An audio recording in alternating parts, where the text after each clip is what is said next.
Good afternoon. আমি আজকে ফিরেছি 1:10-এ। তো তারপর পুজো করেছি, তো এবার রান্না করব। সকাল থেকে এখনও কিচ্ছু খাইনি, তো আজকে রান্নাটা একটু অন্যরকম করব। তো আজকে একদম নিরামিষ রান্না করব আমি। তো তার জন্য আমি এখানে করছি আলু ভাজা। এখানে আলু ভাজা হচ্ছে, আর হবে ডালিয়া করব, ডালিয়ার খিচুড়ি করব, মুগ ডাল দিয়ে ডালিয়ার খিচুড়ি করব, আর করব সিমইয়ের পায়েস। সিমইয়ের পায়েস অলরেডি হয়ে গেছে।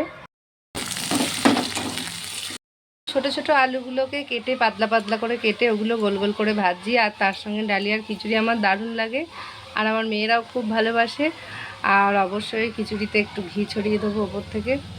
তো এর থেকে ভালো খাবার আর হয় না, আশা করি, তাই না? আলু ভাজা হয়ে গেছে একদম, আর এখানে আমার ডালও ভেজে রেখেছি। এবার ডালগুলোকে সিদ্ধ চাপাবো। ডাল সিদ্ধ করতে দিয়েছি, এখানে দিয়ে দেবো কাঁচা লঙ্কা, দেবো পরিমাণ মতো নুন। চলো একটু নুন চিনি জল করে নিয়ে এটা আমি খাবো। তো এখন ঘড়িতে 2:20 মতো বাজে।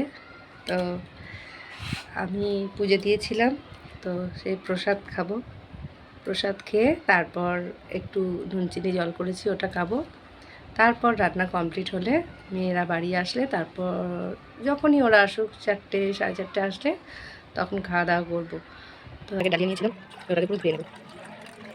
এখানে 50% মতো সিদ্ধ হয়ে গেছে। আমি এবার এখানে ডালিয়াটা দিয়ে দেবো। ডালিয়াটা ধুয়ে রেখেছিলাম, তো একদম পুরো ডালা ডালা হয়ে গেছে।